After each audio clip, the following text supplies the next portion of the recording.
किसान आंदोलन को 1 साल हो गया है और उस वर्षी पर ये किसान आंदोलनकारियों ने घोषणा करी थी कि हम दिल्ली के चारों बॉर्डर पर भारी संख्या में यहां जमावड़ा होगा और महापंचायत हो गई, जिसको लेकर सरकार पहले से तैयारी कर रही थी। और दिल्ली पुलिस कमिश्नर राकेश अस्थाना ने घोषणा कर दी थी कि कोई भी नियम का उल्लंघन करेगा तो पुलिस उसके साथ सख्ती से पेश आएगी।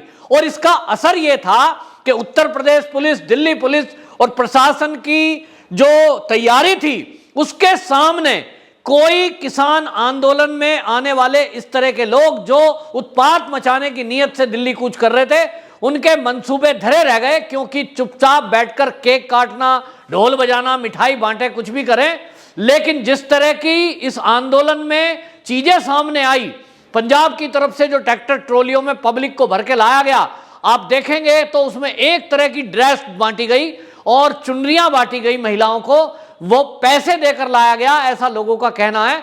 और हो भी क्यों ना हो, क्योंकि पंजाब में चुनाव है और इस 1 साल के होने को लेकर इनका पूरा दरमोदार यह था कि 5 राज्यों में होने वाले चुनाव को लेकर ये अपना अपना दमखम अपने खेमे का दिखा जा सकें। पिछले दिनों हमने देखा कि जिस तरह से इस जो ये संयुक्त किसान मोर्चा है, इनके अंदर मतभेद नजर आए थे।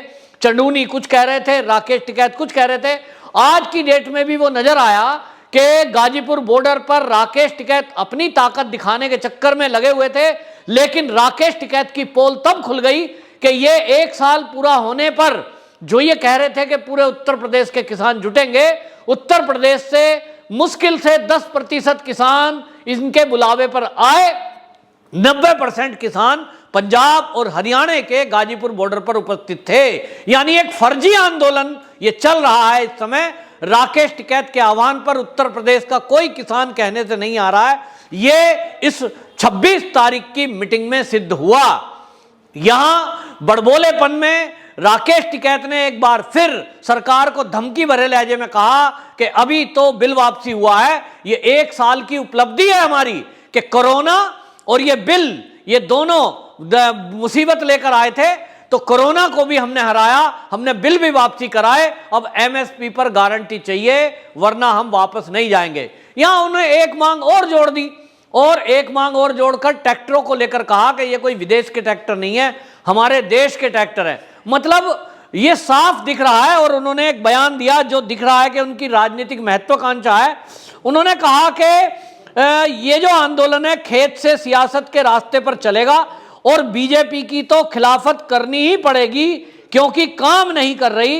उन्होंने चुनावी राजनीति के सवाल पर यह कहते हुए कि हम आंदोलनकारी हैं और सड़कों का चुनाव हम लड़ते हैं। यानी इस बयान से साफ दिख रहा है कि ये जो आंदोलन है इनका ना तो बिल से कोई लेना देना है, ना एमएसपी गारंटी से कोई इनको लेना देना है, ना किसानों की जो 70 साल दुर्दशा रही उससे कोई इनको सहानुभूति है। इनका एक सूत्री कार्यक्रम है भाजपा का विरोध। कौन है राकेश टिकैत? मुट्ठी भर 0.1 किसानों का भी प्रतिनिधित्व देश के ये राकेश टिकैत एंड चंडूनी नहीं करते। मुट्ठी भर लोग बैठे हैं और ये जो मुट्ठी भर लोग बैठे हैं इनमें भी किसान नहीं है। राकेश टिकैत जिस पश्चिम उत्तर प्रदेश से आता है, मेरी कई रिश्तेदारी हैं, मेरा गांव भी वहीं है, मैं दावे से कहता हूं उसके साथ 500 किसान भी नहीं है उस एरिया के जहां का ये नेता बनता है। तो कौन है भीड़ में? भीड़ में है कांग्रेसी, भीड़ में है समाजवादी पार्टी के लोग, भीड़ में है कम्युनिस्टों की भीड़ और भीड़ में है देश विरोधी ताकतें जो सीएए का विरोध कर रही थी। भीड़ में बैठे हुए हैं राष्ट्रीय लोकदल पार्टी के कार्यकर्ता, क्योंकि इनका मकसद है भारतीय जनता पार्टी को हराना। और यही मकसद से ये पूरा आंदोलन केवल एक ताकत का दिखावा मात्र है।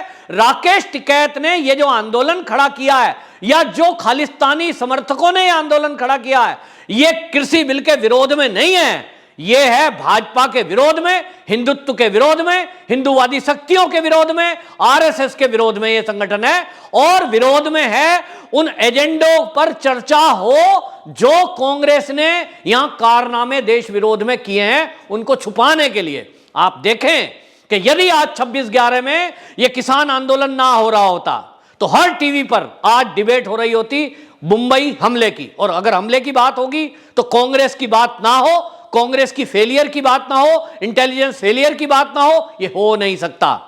जिस ये जो है बात करते हैं सारे के सारे कांग्रेसी, आप देखिए, ये अटैक की बात करते हैं, सेना के ऊपर हमला करते हैं, ये एक सोची समझी रणनीति है। और राकेश टिकैत की आप नीति देख लीजिए, जो ये कह रहा था कि 3 कृषि कानून काले हैं, जब तक ये कानून वापस नहीं होंगे हम घर वापसी नहीं दाएंगे। मोदी जी ने कानून वापस ले लिए, घोषणा कर चुके, और उसके बाद सदन की प्रक्रिया चालू हो गई। जो कैबिनेट की मीटिंग है 22 तारीख में पूरी हो गई। प्रक्रिया के तहत 29 तारीख को पहले ही दिन भारतीय जनता पार्टी के सांसदों के लिए व्हिप जारी हुआ है। सदन में यह प्रस्ताव रखा जाएगा, तीनों बिल वापसी होंगे, उस पर प्रक्रिया चल रही है। देश के प्रधानमंत्री ने बाकायदा बोला है। और लेकिन इसके खुलासे के तहत आप देख लीजिए, जितना भी ये किसान आंदोलन में महापंचायत में आपने भाषण सुने, उसमें एक सुर से कहा गया हम अभी वापस नहीं जाएंगे। क्यों नहीं जाओगे भाई? 3 कृषि बिल की वापसी की बात थी, बिल वापसी की घोषणा हो गई, 29 में वापसी हो जाएंगे। आप किस बिना पर रुके हुए हो? आप कहते हो एमएसपी पर गारंटी दें। एमएसपी पर गारंटी, ये कोई ऐसा नहीं है कि घर में खिचड़ी बनानी है, 10-15 मिनट में, आधे घंटे में बन गई, लो जी खाओ। एमएसपी पर गारंटी अगर इतनी जल्दी मिल सकती होती तो जो कांग्रेस आज एमएसपी पर गारंटी मांगने वालों के पक्ष में खड़ी है, 70 साल उसने देश में शासन किया, मैं पूछता हूं उन कांग्रेसियों से कि आज जो आप कह रहे हो कि किसानों की मांग पूरी हो, आपने क्यों नहीं करी? अगर एमएसपी पर गारंटी बनती थी तो आप पूरी कर देते। अगर आपने पूरी की होती और मोदी सरकार उनको हटाती तो मोदी जी दोषी होते कि कांग्रेस ने तो पहले ही लागू कर रखी थी। साहब, पूरे देश में एमएसपी पर गारंटी लागू थी। 2014 में मोदी जी आए, उन्होंने एमएसपी पे गारंटी वापस ले ली या उसको हटा दिया, तब आप मोदी सरकार को घेरते। लेकिन मुद्दा यह है कि आपको केवल मुद्दा बनाना है। आज नहीं तो कल अगर एमएसपी पर भी गारंटी की बात हो गई, मैं फिर से लिख के देता हूं कि ये फिर कहेंगे नहीं नहीं अभी तो एक मांग और है, और मांग बढ़ा दी है। वो क्या कह रहे हैं राकेश टिकैत? हम ट्रैक्टर लेके जाएंगे 29 तारीख में, संसद की तरफ कूच करेंगे। क्यों? किसी ने पूछा क्यों, सदन में क्या है भाई? तो कहते हैं हमें 15 साल पुराने ट्रैक्टर ले जाने से रोका जा रहा है। तो क्या हम 15 साल पुराने ट्रैक्टरों को तोड़ दें? क्या हम उन्हें छोड़ दें? और इसलिए सरकार पे दबाव बनाएंगे कि ट्रैक्टर कितना भी पुराना क्यों ना हो, हम उसे चलाएंगे। अब राकेश टिकैत जी को कौन बताए, शायद पढ़े हैं कि नहीं पढ़े हैं, थोड़ा बहुत पढ़े तो हैं, 10वीं पास हैं, इतना तो कन्फर्म है, उसके आगे का मुझे पता नहीं। लेकिन मैं पूछना चाहता हूं राकेश टिकैत जी, आप अब राष्ट्रीय लीडर बन रहे हो किसानों के, क्या आपको नहीं पता कि वो आदेश केंद्र सरकार किसके कहने से मानती है? Supreme court. जी हां, इस देश की सुप्रीम कोर्ट एनजीटी के कहने से ये कानून बना के 15 साल पुराने वाहन, चाहे वो ट्रक हो या ट्रैक्टर, सड़कों पर नहीं चलेंगे। तो ट्रैक्टर चलने दें, ट्रकों को तोड़ दें, तो फिर ट्रक वालों के साथ नाइंसाफी है। तो राकेश टिकैत जी, आपको अगर धरना प्रदर्शन करना है तो सुप्रीम कोर्ट के खिलाफ करो, आपको धरना प्रदर्शन करना है तो कांग्रेस के खिलाफ करो, क्योंकि यह कानून तो कांग्रेस के टाइम में बना है। राहुल गांधी से सवाल पूछो कि आपके टाइम में यह कानून क्यों बना, और कानून लागू है, और कब से लागू है, और देश के हर मोटर व्हीकल पर यह लागू होता है, क्योंकि इससे प्रदूषण फैलता है। देश के प्रदूषण को रोकने के लिए दुनिया के हर देश में एक कानून बनाया गया है, और उसके तहत अब जितने भी वाहन हैं उसको इलेक्ट्रिक किया जा रहा है। तो देश की प्रक्रिया है। अब आप कहेंगे ट्रैक्टर से तो हम प्रदूषण फैलाएंगे, साहब आप नहीं रोक सकते। तो यह है देश के संविधान का निरादर। जो कांग्रेस आज संविधान दिन पर संविधान का विरोध के नाम पर बॉयकॉट कर रही है कार्यक्रम का, जो सरकार में मोदी जी ने बोला, वही कांग्रेस आज ये संविधान की धज्जियां उड़ाने वाले किसान नेताओं के साथ खड़ी है। क्यों? एक संविधान की धज्जियां नहीं है क्या कि देश की सुप्रीम कोर्ट ने और देश की संवैधानिक संस्था एनजीटी ने अगर कोई कानून बनाया है, आप कहेंगे हम तो उस कानून को तोड़ेंगे, क्योंकि आपको लगता है कि भीड़ तंत्र में आपकी हर बात सरकार मान लेगी और भीड़ तंत्र में आपके खिलाफ कोई कार्रवाई नहीं होगी। तो क्या यह सरकार को ब्लैकमेल करने का एक तरीका नहीं है? आप सरकार को ब्लैकमेल करने में लगे हुए हो। राकेश टिकैत की जो ब्लैकमेल की भाषा है, आप देखिए कि किस तरह की भाषा बोलते हैं। ये तेलंगाना के जो लोग थे उनकी एक रैली को संबोधित कर रहे थे, और उसमें रैली में संबोधित करते हुए ये राजनीतिक एजेंडे पे आ गए। और एआईएमआईएम के जो ओवैसी हैं, असदुद्दीन ओवैसी, उनको बिना नाम लिए इन्होंने क्या कहा? कहा बिना नाथ का एक सांड घूम रहा है तुम्हारा, उसको रोको। वो तेलंगाना में ही रहना चाहिए, हैदराबाद से बाहर मत जाने दो उसको, नहीं तो वो बीजेपी का काम करता है।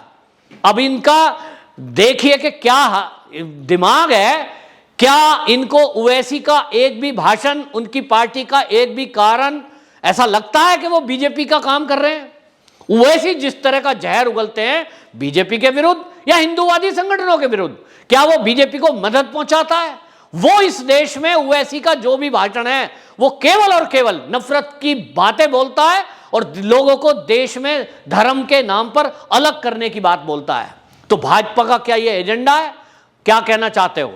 राकेश टिकैत केवल और केवल ये कहना चाहते हैं कि बीजेपी को हराने के लिए एक ही एजेंडा चलना चाहिए इस देश में जो कांग्रेस तय करे। तो राकेश टिकैत जी, क्या कांग्रेस बढ़िया पार्टी है आपके हिसाब से? ओवैसी खराब हो गया आपके हिसाब से, तो पार्टी कौन सी अच्छी बची? समाजवादी पार्टी? आप कह रहे हो समाजवादी पार्टी तो ठीक है, उसके बारे में तो कुछ नहीं बोलोगे। राष्ट्रीय लोकदल आपकी पार्टी है ही है, आप उसके मेंबर हो, तो लोकदल का समाजवादी से समझौता हो गया है। आपके हिसाब से समाजवादी पार्टी बढ़िया पार्टी है क्योंकि आपकी लोकदल ने उसका तो सपोर्ट कर दिया। किसान आंदोलन में एक भी शब्द अखिलेश यादव के विरुद्ध आप नहीं बोलते, क्योंकि आपके अनुसार अगर मैं कहूं, क्या अखिलेश यादव की टाइम में उत्तर प्रदेश के गन्ना किसानों की स्थिति बढ़िया थी? गन्ने की पेमेंट टाइम टू टाइम हो रही थी, सारा अनाज एमएसपी पे अखिलेश यादव ने खरीद लिया था। क्या मुजफ्फरनगर में दंगे नहीं हुए? क्या मुजफ्फरनगर में लड़कियों के साथ रेप नहीं हुए? क्या कैराना नहीं हुआ? राकेश टिकैत जी, आप जिस क्षेत्र से आते हो उसी क्षेत्र के किसान परिवार बहुत ज्यादा दुखी थे और प्रताड़ित थे अखिलेश यादव के शासन में, जिनको कांग्रेस की सपोर्ट थी, जिनको आज आपका लोकदल फिर से सपोर्ट करके सरकार बनाने के सपने देख रहा है। आपका समझौता कुछ हुआ है सीटों के बंटवारे को लेकर, आपका लोकदल से समाजवादियों से कुछ समझौता हो गया है, लेकिन इसका निश्चित रूप से मान लो उत्तर प्रदेश की एक एक बहन, एक एक बेटी, एक एक मां ये तय कर चुकी है कि गुंडा शासन दोबारा से उत्तर प्रदेश में नहीं लाना है। आएंगे तो योगी जी ही, लाएंगे तो योगी जी को ही। क्यों? क्योंकि बहन बेटियों की इज्जत उत्तर प्रदेश में यदि कभी सबसे ज्यादा सुरक्षित मानी गई है तो वो योगी जी के शासन में। आपके जो कारनामे हैं, आप जिस तरह की भाषा बोल रहे हो, जिस तरह से आप टारगेट कर रहे हो, कांग्रेस के एजेंडे को चला रहे हो, आप देख लेना वो कांग्रेस अब शून्य होने के कगार पर है। शून्य से किसी को भी गुणा करो शून्य हो जाता है। राकेश टिकैत जी का ये राजनीतिक महत्वाकांक्षा अब शून्य होने वाली है। एक रास्ता अभी भी बचा है। राकेश टिकैत जी को मेरी सलाह है, 29 तारीख में ये कृषि बिल वापसी का प्रक्रिया पूरी हो जाएगी, एमएसपी पर एक कमेटी बनाई जाएगी, ऐसा मुझे सूत्रों के हवाले से खबर लगी है। 29 तारीख या 30 तारीख में ये बिल, ये जो आपका आंदोलन चल रहा है, इसकी वापसी की घोषणा कर देना तो आपका भविष्य बचा रहेगा। जेल जाने से भी बच जाओगे, कानून के उल्लंघन के आरोप में और देशद्रोह के आंदोलन में जो केस वेस हैं वो भी वापसी होने की संभावना है। वरना इस देश में वही होगा जो कांग्रेस का हुआ है, क्योंकि इस देश का भविष्य अब यही कह रहा है कि सनातनियों की सरकार, सनातनी विचार इस देश में यही जिंदा रहेगा। वंदे मातरम।